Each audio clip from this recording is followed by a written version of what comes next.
PM Modi आज Purvanchal expressway का उद्घाटन करने जा रहे हैं। ऐसे में पीएम मोदी दोपहर 1:30 बजे C-130J सुपर हरक्यूलिस से एक्सप्रेसवे पर उतरेंगे, लैंड करेंगे और 341 किलोमीटर लंबी एक्सप्रेसवे लखनऊ को गाजीपुर से जोड़ेगा। 9 जिलों से होकर गुजरने वाले इस एक्सप्रेसवे को बनाने में 22,000 करोड़ से ज्यादा का खर्च आया है। एक्सप्रेसवे की खास बात यह भी है कि यहां पर विमानों की भी लैंडिंग हो सकेगी। कुछ तस्वीरें भी आपको हम दिखा रहे हैं एक्सप्रेसवे की। एक्सप्रेसवे पर 3.5 किलोमीटर लंबी हवाई पट्टी भी बनाई गई है।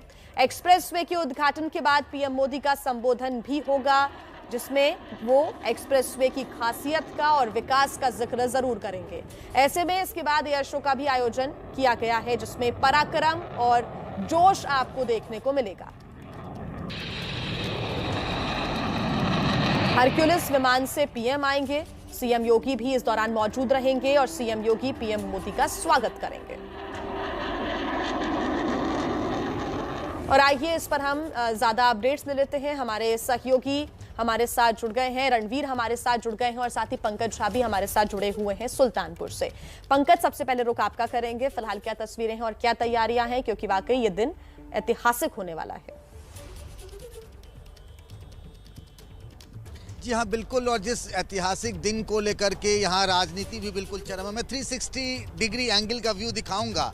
ये पीछे देखिए ना, सब लोग यहाँ पर जो प्रधानमंत्री नरेंद्र मोदी और योगी के होर्डिंग्स लगे हुए हैं चारों तरफ। देखिए तैयारी बिल्कुल आखिरी दौर में है। ये हैंगर्स बने हुए हैं, सामने मंच है यहाँ पर, और वो दिखाऊंगा दूर में। तो वो एक्सप्रेसवे जो पूर्वांचल एक्सप्रेसवे है वो दिख रहा है सुल्तानपुर पर। और इसी जगह पर ये जो देख रहे हैं एक्सप्रेसवे का हिस्सा ना, एयर स्ट्रिप जिसका जिक्र हम अभी कुछ देर पहले कर रहे थे कि 3.2 किलोमीटर जो 3.2 किलोमीटर का जो एरिया है जहाँ पर कि आज मिराज, सुखोई ये सब जो एयर शो होगा उसकी जगह यहाँ पर है। तो ये तैयारी बिल्कुल आखिरी दौर में है। और आज का दिन बहुत अहम भी है चुनाव को लेकर के। और जिस पूर्वांचल एक्सप्रेसवे को लेकर अखिलेश यादव और योगी आदित्यनाथ ने बिल्कुल छिड़ी हुई, आज सवेरे भी अखिलेश यादव ने कई बार ट्वीट करके कहा कि ये एक्सप्रेसवे उनका है, क्रेडिट उनको जाना चाहिए। और इधर से योगी आदित्यनाथ कह रहे हैं कि जुलाई 2018 में इसका शिलान्यास जो है वो खुद प्रधानमंत्री नरेंद्र मोदी ने आजमगढ़ में किया था, और ये सपना जो था वो आज पूरा हो रहा है। बिल्कुल पंकज, आप हमारे साथ बने रहिए। रणवीर भी हमारे साथ लगातार जुड़े हुए हैं। रणवीर, आपके पास क्या जानकारी, तस्वीरें भी दिखाएं, साथ ही तैयारियों को भी दिखाएं, अभी क्या चल रहा है।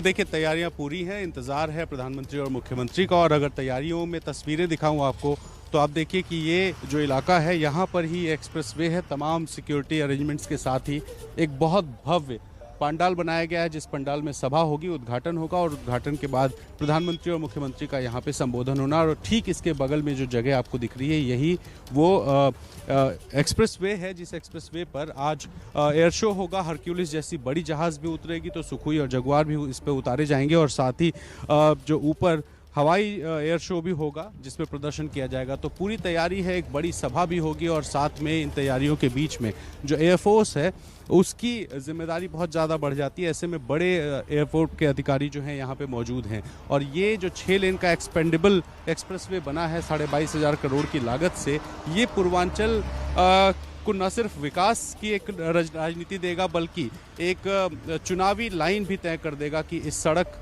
के जरिए बीजेपी की सरकार अपने विकास के जो एजेंडे को लेकर के जाएगी। ऐसे में चुनाव से ठीक पहले ये जो उद्घाटन है, इस उद्घाटन में प्रधानमंत्री और मुख्यमंत्री के आने से पूरे पूर्वांचल में इसका असर देखा जा सकता है। ऐसे में राजनीति, जैसा कि पंकज जी ने बताया, तेज है। आरोप प्रत्यारोप है कि काम हमारा और फीता कोई और काट रहा है, इस तरह के आरोप लग रहे हैं। तो ऐसे में यहाँ से लेकर जहाँ तक आप देख रही हैं हर जगह सिक्योरिटी के बहुत बड़े इंतजाम किए गए हैं ताकि किसी तरह से कोई व्यवधान उत्पन्न ना कर पाए। तो पूरी तैयारी है। आप देखिए कि यहाँ पर जो प्रधानमंत्री के बैठने की जगह बनाई गई है सामने की तरफ, वहाँ पे सिक्योरिटी अरेंजमेंट्स है और फिलहाल किसी को भी आवाजाही बिना पास के करने की मनाही है। तो तैयारी पूरी है और सिर्फ इंतजार है दोपहर 1:30 बजे का, जब ये कार्यक्रम शुरू होगा। जी बिल्कुल रणवीर, आप बने रहिए हमारे साथ। पंकज हमारे साथ लगातार जुड़े हुए हैं। पंकज, यहाँ पर पराक्रम दिखाते हुए सुखोई और जगुआर जरूर नजर आएंगे, लेकिन उसी रफ्तार के साथ राजनीति भी हो रही है। यहाँ से बीजेपी अपना विजय रथ निकालना चाहती है और अंजाम तक पहुंचाना चाहती है।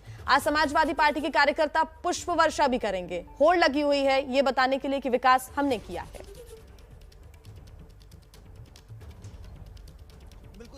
कहने का है, आइसिंग ऑन द केक जो होता है ना, कि टॉप एजेंडा दिखाया जा रहा है, समझाया जा रहा है कि विकास, लेकिन मूल में जो तो आप देख रहे हैं कि किस तरीके से चंद्रगुप्त मौर्य और जिन्ना, हिंदू मुसलमान, अगड़े पिछड़े की बात हो रही है। आप देखिए मायावती के ज़माने में यमुना एक्सप्रेसवे बना था, हालांकि उनको उद्घाटन करने का मौका नहीं मिला, लेकिन मायावती को इसका उस चुनाव में यानी 2012 के चुनाव में कोई फ़ायदा नहीं हुआ, अखिलेश यादव को फ़ायदा हुआ। और जब 2012 में अगर आप देखिए, फिर इन्होंने शुरू किया काम लखनऊ आगरा एक्सप्रेसवे पर, जिसको 2016 में उद्घाटन किया अखिलेश यादव ने, मुलायम सिंह यादव के बर्थडे से ठीक एक दिन पहले। लेकिन उस चुनाव में यानी 2017 के चुनाव में अखिलेश को उस बेल्ट में जहां से ये एक्सप्रेसवे जा रहा कोई फायदा नहीं हुआ। इसीलिए योगी आदित्यनाथ के सामने चुनौती है कि आखिर कैसे इसको तोड़ रहे हैं, इस ट्रेंड को क्या योगी आदित्यनाथ तोड़ पाएंगे, कि क्या एक्सप्रेसवे बनाने का फायदा जनता का वोट मिलता है इस मामले में, ये सबसे बड़ी चुनौती होगी। तो पंकज जी कह सकते हैं कि जिन क्षेत्रों से अब ये एक्सप्रेसवे निकल रहा है तो पूर्वांचल को साधने की पूरी कोशिश है।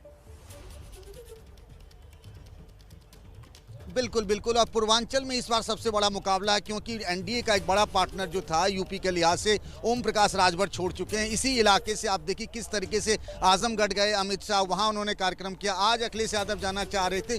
पूर्वांचल में इस बार सबसे बड़ी लड़ाई है बीजेपी और समाजवादी पार्टी के बीच में। बिल्कुल पंकज, आप बने रहिए हमारे साथ। रणवीर हमारे साथ लगातार जुड़े हुए हैं। रणवीर, एक बार फिर आपसे चाहेंगे कि तस्वीरें आप दिखाएं। हालांकि समाजवादी पार्टी कह रही है कि गुणवत्ता और अच्छी होनी चाहिए थी सड़कों की, उन मापदंडों के अनुसार नहीं बना है एक्सप्रेसवे। हम चाहेंगे कि आप सड़क की तस्वीर दिखाएं, क्योंकि कई फ्लाईओवर भी बने हुए हैं, रेलवे ब्रिज भी बने हुए हैं। 341 किलोमीटर इस लंबा फ्लाईओवर पर लोगों को फायदा तो मिलेगा, लेकिन सियासत भी काफी हो रही है। ऐसे में सड़क की गुणवत्ता से लेकर हर बात पर सवाल उठ रहे हैं। देखिए, निश्चित तौर पर पूर्वांचल की जो सड़क थी वो बहुत ख़राब हुआ करती थी। हम लोगों को भी कई बार बनारस से निकल कर के कहीं जाने में बहुत टाइम लगता था, लेकिन अब सड़कों की गुणवत्ता जो है उसमें बदलाव हुआ है। और ये देखिए, ये जो एक्सप्रेसवे है उसके ठीक नीचे की जो लिंक रोड है, वो रोड आपको दिखाई दे रही है, जिस पर तमाम गाड़ियाँ इस वक्त आ रही हैं। और इसी के ठीक ऊपर ये जो मिट्टी आपको दिखाई दे रही है, जहां अभी फिलहाल हम नहीं जा सकते हैं, यहां पर ही जहाज उतरनी है। और ये वो एक्सप्रेसवे है, 6 लेन का एक्सप्रेसवे बनाया गया है। एक्सपेंडेबल इसलिए क्योंकि इसको जगह छोड़ी गई है कि अगर भविष्य में चौड़ा करना हो तो 8 लेन तक किया जा सके।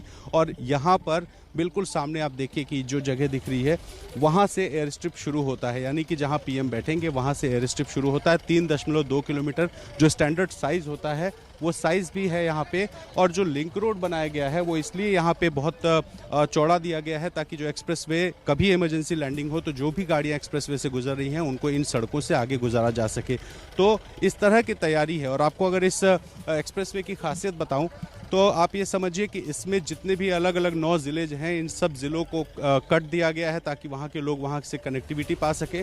और इस एक्सप्रेसवे पर अंडरपासेस भी कई सारे बनाए गए हैं, लगभग 271 अंडरपास बनाए गए हैं, 18 फ्लाईओवर हैं, ब्रिजेस हैं और छोटे ब्रिजेस करीब 118 के आसपास हैं।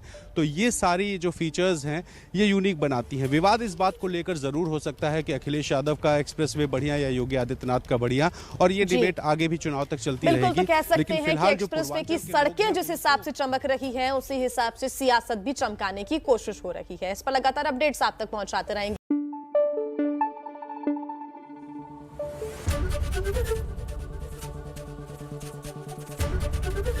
एबीपी न्यूज आपको रखे आगे।